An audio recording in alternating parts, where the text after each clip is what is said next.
হেই বন্ধুরা, আজ আমি চলে এসেছি 2014 সালে মুক্তিপ্রাপ্ত American superhero film captain America the winter soldier নিয়ে। এই ফিল্মটি মার্ভেল সিনেম্যাটিক ইউনিভার্সের পুরো সিরিজের 9 নম্বর কাহিনী। এর আগে আমি 8টি story already in order release date পর এক্সপ্লেন করে দিয়েছি, তাই তোমরা যদি এখনও সেই ভিডিওগুলি না দেখে থাকো তাহলে অবশ্যই আমার চ্যানেলে গিয়ে তাড়াতাড়ি দেখে নাও। আমি যখন এই ভিডিওটি বানাচ্ছি তখন এই মুভিটির IMDb রেটিং 7.7 আউট অফ 10। তো আর বেশি কথা না বাড়িয়ে এখন সোজা চলে যাব মেন স্টোরির দিকে। শুরু করার আগে হেই, আমি Raja and welcome to the Bong would.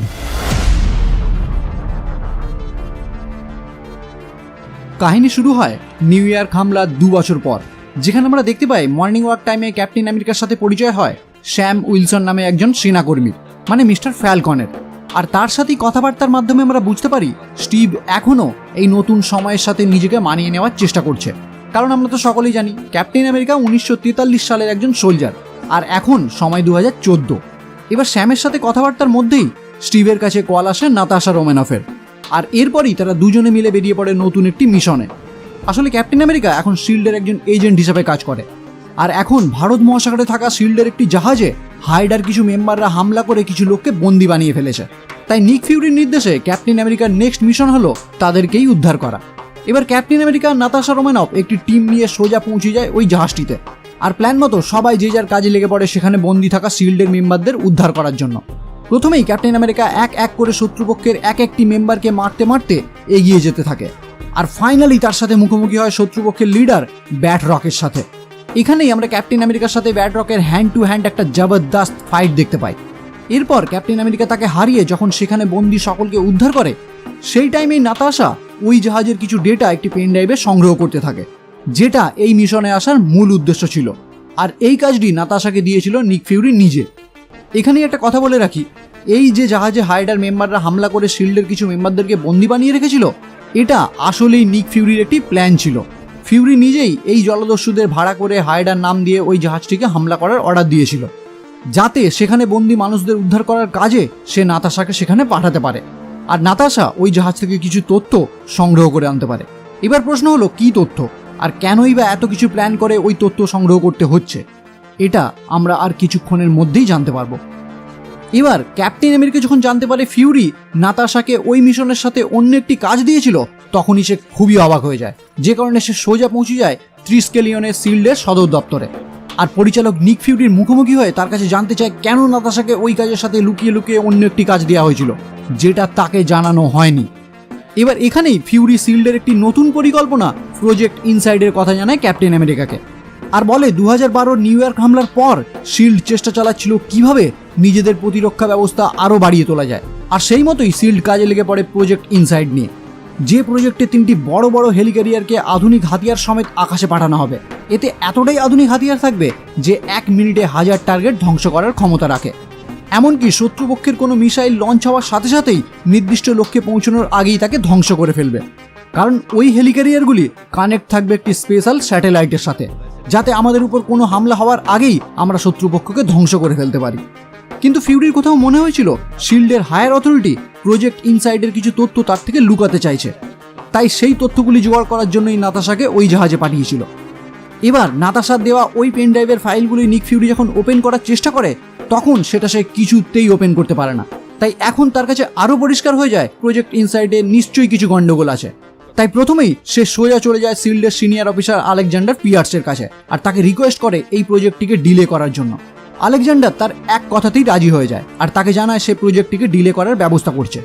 এবার ফিউরি যখন সেখান থেকে বাড়ি ফেরার পথে রওনা হয়, রাস্তাতেই তার চলন্ত গাড়ির ওপর কিছু লোক হামলা করে, যারা সবাই পুলিশের ড্রেস পরেছিল। কিন্তু গাড়িতে থাকা AI এর মাধ্যমে সে জানতে পারে এগুলি কেউই পুলিশ না। এরপরই সে তার গাড়িতে থাকা কিছু হাতিয়ার দিয়ে তাদের উপর আক্রমণ করে কোনো রকমের সেখান থেকে পালিয়ে যাওয়ার চেষ্টা করে। কিন্তু এখানেই আমরা দেখতে পাই তার সামনে এসে হাজির হয় উইন্টার সোলজার নামে একজন হত্যাকারী। সে একটি গ্রেনেড লঞ্চার দিয়ে ফিউরির গাড়িটিকে পুরোপুরি উড়িয়ে দেয়, কিন্তু তাও নিক ফিউরি তার গাড়িতে থাকা একটি আধুনিক হাতিয়ারের সাহায্যে মাটিতে একটি গর্ত করে সেখান থেকে কোনো রকমের পালিয়ে যায়। হঠাৎ করে তার উপর এইসব হামলা হওয়ার ফলে সে কিছুটা গেস করতে পেরেছিল এইসবের পিছনে তার নিজের এজেন্সি শিল্ডেরই হাত আছে। তাই সে সোজা পৌঁছে যায় স্টিভ রজারের ফ্ল্যাটে, আর সেখানেই তাকে বোঝানোর চেষ্টা করে শিল্ড খারাপ কিছুর সাথে কম্প্রোমাইজ মানে আপোষ করা শুরু করেছে। কিন্তু এখানে আরও কিছু বলার আগেই উইন্টার সোলজার সেখানে এসে ফিউরিকে গুলি করে। ফিউরি সেখানে জ্ঞান হারানোর আগেই স্টিভকে ওই পেন ড্রাইভটি দিয়ে যায়, যাতে প্রজেক্ট ইনসাইটের ফাইলগুলি নাতাশা কপি করেছিল, আর বলে কাউকে বিশ্বাস করবে না। এরপরই স্টিভ পিছু নেয় ফিউরির ওপর গুলি চালানো উইন্টার সোলজারের পিছনে। উইন্টার সোলজারকে ধরতে ব্যর্থ হলেও স্টিভ তার সামনাসামনি হয়ে বুঝতে পেরেছিল সে তার মতোই শক্তিশালী। এবার এখান থেকে সিন চেঞ্জ হয় আর আমরা দেখতে পাই ফিউরিকে ভর্তি করা হয়েছে একটি হসপিটালে, কিন্তু ডাক্তারদের সব চেষ্টা বিফলে গিয়ে শেষ পর্যন্ত ফিউরি হসপিটালেই শেষ নিঃশ্বাস ত্যাগ করে, আর শিল্ডের এজেন্ট মারিয়া হিল হসপিটাল থেকে তার মৃতদেহটি উদ্ধার করে। পরের দিন দেখা যায় শিল্ডের সিনিয়র অফিসার আলেকজান্ডার পিয়ার্স স্টিভকে ডেকে পাঠায় শিল্ডের হেড অফিসে। এবার স্টিভ যখন তার সাথে দেখা করে, পিয়ার্স তার থেকে জানতে চায় ফিউরি তার ফ্ল্যাটে কি করতে গিয়েছিল, কিন্তু যেহেতু ফিউরি মারা যাওয়ার আগে তাকে বলে গিয়েছিল কাউকে বিশ্বাস না করতে, তাই স্টিভ পিয়ার্সকে কিছু না বলেই সেখান থেকে বেরিয়ে পড়ে। এবার পিয়ার্স যখন বুঝতে পারে ফিউরি নিশ্চয়ই স্টিভকে কিছু বলেছে যেটা সে তার থেকে গোপন করতে চাইছে, তাই স্টিভকে ধরার জন্য শিল্ডের কিছু এজেন্টকে তার পিছনে লাগিয়ে দেয়, কিন্তু স্টিভ তাদের সকলকে মেরে সেখান থেকে পালিয়ে যায়। এবার এইসব দেখেই পিয়ার্স স্টিভকে পলাতক বলে ঘোষণা করে, যাতে তাকে যেখানেই দেখতে পাওয়া যাক না কেন সঙ্গে সঙ্গে যেন তাকে আটক করা হয়। এদিকে দেখা যায় স্টিভ সোজা দেখা করে নাতাশা রোমানভের সাথে আর জানতে চায় ওই পেন ড্রাইভে কি আছে, কিন্তু নাতাশা তাকে জানায় এই সম্বন্ধে তার কিছুই জানা নেই। তাই দুজন মিলেই ওই পেন ড্রাইভের ফাইলগুলোকে উদ্ধার করার চেষ্টায় কাজে লেগে পড়ে। যেহেতু ওই তথ্যগুলি আধুনিক প্রযুক্তিতে প্রোটেক্টেড, তাই তারা কিছুতেই ওই পেন ড্রাইভ থেকে তথ্য উদ্ধার করতে না পারলেও তারা নিউ জার্সির একটি লোকেশন উদ্ধার করতে সক্ষম হয়, যেখান থেকে ওই তথ্যগুলি তৈরি করা হয়েছিল। তাই তারা সেখান থেকে সোজা বেরিয়ে পড়ে নিউ জার্সির একটি সেনা ক্যাম্পের উদ্দেশ্যে। আর সেখানে গিয়ে স্টিভ বুঝতে পারে তার প্রথম ট্রেনিং এই ক্যাম্পেই হয়েছিল। তারপর তারা দুজনে মিলে সেখানে একটি বাংকারের ভিতর আবিষ্কার করে একটি সুপার কম্পিউটার, যা আর্মিন জোলার সংরক্ষিত চেতনা ধারণ করে। মানে সোজা ভাষায় বলতে গেলে আর্মিন জোলা মারা যাওয়ার আগে তার ব্রেনটিকে এই আধুনিক কম্পিউটারের মধ্যে সংরক্ষিত অবস্থায় রাখা হয়েছে, যাতে তার বুদ্ধি কাজে লাগিয়ে নতুন কিছু করা সম্ভব হয়। এবার কে এই আর্মিন জোলা, এটা জানতে গেলে আপনাদেরকে ক্যাপ্টেন আমেরিকার পার্ট 1 অবশ্যই দেখতে হবে। আর যাদের অলরেডি পার্ট 1 দেখা হয়ে গেছে তাদেরকে নিশ্চয়ই আর বলতে হবে না কে আর্মিন জোলা। এবার নাতাশা ওই সুপার কম্পিউটারে তার কাছে থাকা ওই পেন ড্রাইভটি লাগানোর সাথে সাথেই সেখানে সব কিছু অন হয়ে যায়, আর সেখানেই একটি কম্পিউটার ডিসপ্লেতে আর্মিন জোলা তাদেরকে বলতে শুরু করে রেড স্কাল এখান থেকে চলে যাবার পরেই যখন ক্যাপ্টেন আমেরিকা আমাকে বন্দি করেছিল, তখন শিল্ড আমাকে জেল থেকে ছাড়িয়ে তাদের এজেন্সিতে চাকরি দিয়েছিল নতুন কিছু আবিষ্কারের আশায়।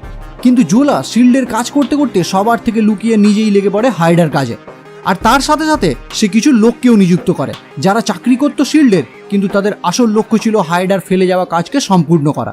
কিন্তু হঠাৎই জোলার শরীর খারাপ হওয়ার ফলে তার সাথে কর্মরত হাইডার কর্মীরা তার ব্রেনটিকে একটি আধুনিক কম্পিউটারে রূপান্তরিত করে, যাতে তার বুদ্ধি কাজে লাগিয়ে হাইডার বাকি কাজগুলো তারা কমপ্লিট করতে পারে। এখানে সে আরও জানায় দ্বিতীয় বিশ্বযুদ্ধের পর শিল্ডের নতুন করে যখন সূচনা হয়েছিল তখন থেকেই হাইডার কিছু লোক শিল্ডের বিভিন্ন পদে স্ট্যাবলিশ হয়ে গিয়েছিল। এর মানে শিল্ডের যা কিছু গোপন তথ্য কোনো কিছুই হাইডার অজানা নয়। এমনকি বর্তমানে তাদের লঞ্চ হতে চলা 3টি বড় বড় হেলিক্যারিয়ার পুরোপুরি হাইডার দখলে। আসলে হাইডার মূল উদ্দেশ্য তাদের সমস্ত শত্রুপক্ষদের ধ্বংস করে পুরো পৃথিবীতে তাদের রাজত্ব কায়েম করা। কিন্তু ক্যাপ্টেন আমেরিকা তখনই তাকে জিজ্ঞাসা করে এই পেন ড্রাইভে তাহলে কি আছে। তখন জোলা তার উত্তরে জবাব দেয়, প্রজেক্ট ইনসাইটকে সাকসেসফুল করার জন্য আমি একটি প্রোগ্রাম তৈরি করেছিলাম, যে প্রোগ্রামটি ওই পেন ড্রাইভের মধ্যে বর্তমান। কিন্তু নাতাশা যখন তার কাছে জানতে চায় এই প্রোগ্রামের কি কাজ, তখনই সে তাকে বলে তোমার প্রশ্ন দারুণ, কিন্তু এটার উত্তর শোনার জন্য তোমরা কেউই আর বেঁচে থাকবে না। এরপরই তারা বুঝতে পারে জোলা তাদেরকে নানান কথায় ব্যস্ত রাখছিল, কারণ সে জানতো একটি মিসাইল কিছুক্ষণের মধ্যেই এই বাংকারটিকে পুরোপুরি উড়িয়ে দেবে, আর তার সাথে সাথে নাতাশা স্টিভ দুজনেই এখানে ধ্বংস হয়ে যাবে। কিন্তু সেখানে ওই মিসাইলটি সবকিছু ধ্বংস করে দেওয়ার আগেই স্টিভ সেখানে থাকা একটি সুড়ঙ্গের মধ্যে ঢুকে নিজেকে এবং নাতাশাকে বাঁচাতে সক্ষম হয়, আর বুঝতে পারে শিল্ডের সিনিয়র অফিসার পিয়ার্স আসলেই হাইডার একজন নেতা। এরপরই আমরা দেখতে পাই স্টিভ আর নাতাশা দুজনে পৌঁছে যায় স্যাম উইলসনের কাছে, যাকে আমরা মুভির একদম ফার্স্ট সিনে দেখেছিলাম। তারপর স্টিভ, নাতাশা আর মিস্টার ফ্যালকন তিনজন মিলে শিল্ডের এজেন্ট জ্যাসপার সিটওয়েলকে কিডন্যাপ করে, যে আসলেই হাইডার একজন কর্মী ছিল। এবার তারা তিনজনে মিলে তার থেকে জানতে চায় জোলার তৈরি করা ওই প্রোগ্রামটি আসলেই কি। প্রথমে সিটওয়েল কিছু বলতে না চাইলেও লাস্ট টাইমে এসে বলতে বাধ্য হয় জোলার তৈরি করা ওই প্রোগ্রামের মাধ্যমে খুব সহজেই জানা যাবে কারা হাইডার বিরুদ্ধে কাজ করছে। আসলে প্রজেক্ট ইনসাইড সাধারণ মানুষের সুরক্ষার জন্য বানানো হয়নি, এটা বানানো হয়েছে হাইডার নিজের সুরক্ষার জন্য। আর এই 3টি হেলিক্যারিয়ার লঞ্চ হওয়ার সাথে সাথেই হাইডার তার সমস্ত শত্রুদের এক নিমেষে ধ্বংস করে দেবে। এবার এইসব কথা শোনার পরেই স্টিভ, স্যাম, নাতাশা তিনজন মিলে সিটওয়েলকে সঙ্গে নিয়ে রওনা হয় শিল্ডের হেডকোয়ার্টারের উদ্দেশ্যে, যাতে তারা প্রজেক্ট ইনসাইডকে বন্ধ করতে পারে। কিন্তু এর মধ্যেই পিয়ার্স বুঝতে পারে স্টিভ সিটওয়েলকে কিডন্যাপ করেছে। এই কারণেই সে তাদের সবাইকে মেরে ফেলার জন্য উইন্টার সোলজারকে তাদের পিছনে পাঠিয়ে দেয়। এবার উইন্টার সোলজার পিয়ার্সের কাছ থেকে আদেশ পাওয়ার পরেই রাস্তাতেই তাদের গাড়ির উপর অ্যাটাক করে আর প্রথমেই সিটওয়েলকে মেরে ফেলে, কারণ সে হাইডার সমস্ত গোপন তথ্য ফাঁস করে দিয়েছিল। আর এরপরে শুরু হয় ক্যাপ্টেন আমেরিকার উইন্টার সোলজার মধ্যে একটি জবরদস্ত ফাইট। আর এই ফাইটের মধ্যেই হঠাৎ করেই উইন্টার সোলজারের মুখে পড়ে থাকা মাস্কটি খুলে যায়। ফলে এখানেই আমরা বুঝতে পারি উইন্টার সোলজার আসলেই স্টিভের খুব কাছের বন্ধু বাকি বান্স। আগের পার্টি আমরা দেখেছিলাম আর্মিনজোলাকে ধরার সময় ট্রেন থেকে পড়ে গিয়ে মারা যায় বাকি বান্স।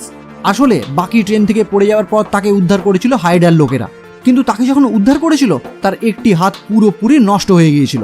তাই আর্মিনজোলা তার ওই হাতের জায়গায় একটি অ্যাডভান্স মেকানিক্যাল হ্যান্ড লাগিয়ে দিয়েছিল। এরপর তার সমস্ত স্মৃতি মুছে তাকে সুপার সোলজার তৈরি করে হাইডার মিশনের কাজে লাগিয়ে দিয়েছিল। বিগত 50 বছর ধরে সে তাদের নির্দেশে এই হাইডার শত্রুদের মেরে আসছে। আর প্রত্যেক মিশনের পরেই তাকে ক্রায়োজেনিক্যাল বরফের মধ্যে জমিয়ে দেওয়া হতো যাতে তার বয়স না বাড়ে। এবার এখানে এই লড়াইয়ের মধ্যে স্টিভ বাকিকে দেখে সঙ্গে সঙ্গেই তার বন্ধুকে চিনতে পেরে যায়, কিন্তু বাকি তাকে চিনতে পারে না, কারণ আগেই বললাম তার স্মৃতিশক্তি আগেই মুছে ফেলা হয়েছে। কিন্তু স্টিভ এখানেই তার বন্ধুকে এই অবস্থায় দেখে পুরোপুরি হতবাক হয়ে যায়। এই টাইমে হাইডার এজেন্টরা সেখানে এসে উপস্থিত হয়ে তাদের 3 জনকে সেখান থেকে ধরে ফেলে। এরপর একটি গাড়ি করে তাদেরকে একটি নির্দিষ্ট জায়গায় নিয়ে যাওয়ার চেষ্টা করে, যেখানে তাদের 3 জনকে খুব সহজেই মেরে ফেলা যায়। কিন্তু এখানেই আসে টুইস্ট। এই সমস্ত হাইডার এজেন্টদের মধ্যেই হাজির ছিল শিল্ডের এজেন্ট মারিয়া হিল। ফলে যাত্রাপথেই মারিয়া তাদেরকে উদ্ধার করে নিয়ে আসে নিক ফিউরির কাছে। এবার এখানেও টুইস্ট, নিক ফিউরি তো আগেই মারা গেছে, কিন্তু না, নিক ফিউরি আসলে সকলের সামনে মারা যাওয়ার নাটক করেছিল, যাতে হাইডার সমস্ত এজেন্টরা তার পিছু ছেড়ে দেয়, কারণ মরা মানুষকে তো আর মারা যায় না। আর এই কাজে তাকে হেল্প করেছিল মারিয়া হিল। এবার এখানে সবাই মিলে প্ল্যান শুরু করে কিভাবে প্রজেক্ট ইনসাইডকে বন্ধ করা যায়। তখনই নিক ফিউরি সকলকে জানায় সে এমন 3টি চিপ রেডি করেছে যেগুলি ওই হেলিক্যারিয়ারের মধ্যে প্রতিস্থাপন করলে পুরোপুরি কন্ট্রোল আমাদের হাতে চলে আসবে। আসলে ফিউরি চাইছিল কোনোভাবে হাইডাকে পরাজিত করে শিল্ডকে বাঁচিয়ে নিতে, কিন্তু ক্যাপ্টেন আমেরিকা ভালোভাবেই জানতো এই মিশনে শিল্ডকে কোনোভাবেই বাঁচানো সম্ভব না। এরপরই স্টিভ, স্যাম আর নাতাশা 3 জন মিলে পৌঁছে যায় শিল্ডের হেডকোয়ার্টারে, যেখানে বিশ্ব নিরাপত্তা পরিষদের অফিসাররা অলরেডি হাজির হয়ে গেছে শিল্ডের নতুন প্রজেক্ট লঞ্চের জন্য। আর এই টাইমে ক্যাপ্টেন আমেরিকা একটি ব্রডকাস্টের মাধ্যমে সেখানে উপস্থিত সকলকে জানিয়ে দেয় হাইড্রা শিল্ডকে পুরোপুরি কবজা করে ফেলেছে, আর প্রজেক্ট ইনসাইটের মাধ্যমে তারা কি করতে চায় এই সব পুরোপুরি জানিয়ে দেয়। এর ফলে সেখানে উপস্থিত শিল্ডের প্রকৃত এজেন্ট যারা ছিল তারা সকলে ক্যাপ্টেন আমেরিকার কথা শুনেই হাইডার এজেন্টদের বিরুদ্ধে কাজ করতে শুরু করে। ফলে সেখানেও শুরু হয়ে যায় লড়াই, কিন্তু হাইডার এজেন্টের সংখ্যা বেশি থাকায় তারা ওই 3টি হেলিক্যারিয়ারকে লঞ্চ করে ফেলে। এটা জানার পরেই ক্যাপ্টেন আমেরিকা আর মিস্টার ফ্যালকন দুজনেই ওই হেলিক্যারিয়ারগুলিতে চিপ লাগানোর কাজে লেগে পড়ে। 2টো হেলিক্যারিয়ারে চিপ লাগানো হয়ে গেলেও 3 নম্বরটিতে চিপ লাগাতে গিয়ে ক্যাপ্টেন আমেরিকার মুখোমুখি হয় উইন্টার সোলজার। অন্যদিকে আমরা দেখতে পাই এই সমস্ত কিছু দেখার পর শিল্ডের হেডকোয়ার্টারে আসা বিশ্ব নিরাপত্তা পরিষদের অফিসাররা পিয়ার্সের বিরুদ্ধে কথা বলতে শুরু করে, কিন্তু তখনই পিয়ার্স তাদেরকে মেরে ফেলার হুমকি দেয়। আর এখানেই আমরা দেখতে পাই বিশ্ব নিরাপত্তা পরিষদের অফিসারদের মধ্যে একটি বয়স্ক লেডি হাইডার সমস্ত এজেন্টদের মেরে বাকি অফিসারদের পিয়ার্সের হাত থেকে রক্ষা করে। আসলে নাতাশা রূপ বদলে ওই বয়স্ক অফিসারের জায়গা নিয়ে নিয়েছিল, কারণ সে জানতো এই রকম কিছু হতে চলেছে। এরপরই নাতাশা শিল্ডের মেন কম্পিউটার থেকে হাইডার সমস্ত তথ্য অনলাইনে আপলোড করতে শুরু করে, যাতে পুরো পৃথিবীর মানুষের কাছে হাইডার মুখোশ খুলে যায়। কিন্তু এই কাজের জন্যই শিল্ডের 2 জন প্রধান অফিসারের পারমিশনের প্রয়োজন ছিল, আর এখানেই এন্ট্রি নেয় নিক ফিউরি। আর এখানে এসেই সে তার নিজের ও পিয়ার্সের রেটিনা স্ক্যান করে ওই সিস্টেমটিকে আনলক করে দেয়, যাতে নাতাশা খুব সহজেই সেগুলো অনলাইনে আপলোড করতে পারে। এর ফলে পিয়ার্স রেগে গিয়ে সেখানে উপস্থিত বাকি সমস্ত অফিসারদের বুকে লাগানো একটি ব্যাচের সাহায্যে সবাইকে মেরে ফেলে, আর নাতাশাকে ঢাল বানিয়ে সেখান থেকে পালিয়ে যাওয়ার চেষ্টা করে। কিন্তু নাতাশার চালাকিতেই নিক ফিউরি তাকে গুলি করে সেখানেই মেরে ফেলে।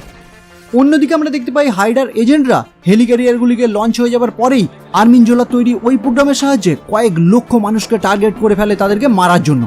এদিকে মারিয়া হিল অনবরত ক্যাপ্টেন আমেরিকার সাথে কন্ট্যাক্ট করতে থাকে, আর তাকে জানাতে থাকে আর কিছুক্ষণই মাত্র টাইম আছে, যার মধ্যে ওই চিপটি লাগাতে না পারলে হাইডা তার প্ল্যানে সাকসেসফুল হয়ে যাবে। কিন্তু ক্যাপ্টেন আমেরিকা ব্যস্ত ছিল উইন্টার সোলজারের সাথে লড়াই করতে করতে একদম লাস্ট টাইমে উইন্টার সোলজারকে ঘায়েল করে ওই চিপটি লাগাতে সক্ষম হয়। ফলে ওই 3টি হেলিক্যারিয়ার এখন পুরোপুরি মারিয়া হিলের কন্ট্রোলে চলে আসে, আর মারিয়া সঙ্গে সঙ্গে ওই 3টি হেলিক্যারিয়ারকে একটি আরেকটিকে নিশানা বানিয়ে ফায়ার করে দেয়। ফলে হেলিক্যারিয়ারগুলি ধ্বংস হয়ে নিচের দিকে পড়তে শুরু করে। একটি হেলিক্যারিয়ার সোজা শিল্ডের হেডকোয়ার্টারের উপর গিয়ে সেটাকেও পুরোপুরি ধ্বংস করে দেয়। নিক ফিউরি, নাতাশা, স্যাম সবাই সেখান থেকে একটি হেলিকপ্টারের মাধ্যমে বেরিয়ে পড়ে, কিন্তু স্টিভ তখনও ধ্বংস হয়ে যাওয়া একটি হেলিক্যারিয়ারের মধ্যেই ফেঁসেছিল, কারণ সে দেখতে পেয়েছিল তার বন্ধু বাকি ওই হেলিক্যারিয়ারের একটি লোহার বিমের মধ্যে আটকে আছে। তাই স্টিভ কোনো রকমের ওই লোহার বিমটিকে চাগিয়ে তাকে সেখান থেকে উদ্ধার করে, কিন্তু বাকি সেখান থেকে বেরিয়েই পুনরায় স্টিভের উপর আক্রমণ করে। এখানেই স্টিভ তার বন্ধুর উপর হাত না তুলে চুপচাপ তার থেকে মার খেতে থাকে। একটা টাইমে হেলিক্যারিয়ারটি পুরোপুরি ধ্বংস হয়ে জলে পড়ে যায়। এরপরই আমরা দেখতে পাই স্টিভকে অজ্ঞান অবস্থায় জল থেকে উদ্ধার করে বাকি। যদিও বাকির এখনো কিছুই মনে পড়েনি, কিন্তু তবুও স্টিভের কথা শুনে তার কোথাও মনে হয়েছিল হয়তো সত্যি সে কোনোদিন তার বন্ধু ছিল। এই কারণে সে তাকে জল থেকে বাঁচিয়ে সেখান থেকে পালিয়ে যায়। কিছুদিন হসপিটালে থাকার পর স্টিভ পুনরায় সুস্থ হয়ে ওঠে। এদিকে হাইডার সমস্ত এজেন্টদের পুলিশ অ্যারেস্ট করা শুরু করে, আর নিক ফিউরি এখনও তার মৃত্যুর আড়ালে লুকিয়ে থাকার ডিসিশন নেয়। আর এইভাবেই সে বেরিয়ে পড়ে হাইডার বাকি এজেন্টদের খোঁজে। এদিকে নাতাশা যেহেতু হাইড্রা আর শিল্ডের সমস্ত গোপনীয় তথ্য অনলাইনে আপলোড করে দিয়েছিল আর ওই 3টি হেলিক্যারিয়ারকে নষ্ট করে ফেলেছিল, তাই এই সবের অপরাধে তাকে অনেক কৈফিয়ত দিতে হয়, কিন্তু তাকে অ্যারেস্ট করতে পারে না, কারণ এই পুরো পৃথিবীতে অ্যাভেঞ্জারদের এখনও খুবই দরকার। আর অন্যদিকে স্টিভ আর স্যাম একসঙ্গে মিলে বাকির খোঁজ করা শুরু করে, কারণ স্টিভের বিশ্বাস ছিল সে তার বন্ধুর স্মৃতি ফিরিয়ে দিয়ে তাকে পুনরায় ঠিক করতে পারবে।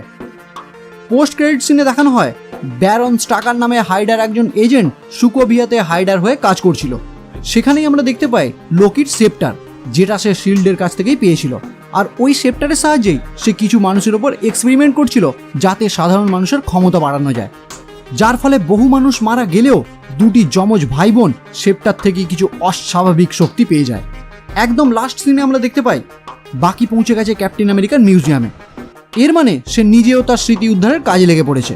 আর এখানেই মুভিটি পুরোপুরি সমাপ্ত হয়। তো কেমন লাগলো বন্ধুরা আজকের ভিডিও? যদি ভালো লাগে তাহলে অবশ্যই লাইক করো, কমেন্ট করো, শেয়ার করো। আর এইরকম ভিডিও সবার আগে পেতে চ্যানেলটি অবশ্যই সাবস্ক্রাইব করে বেল আইকনটি ক্লিক করে দিও। তো দেখা হচ্ছে পরের ভিডিও নিয়ে, আর ততক্ষণের জন্য বাই।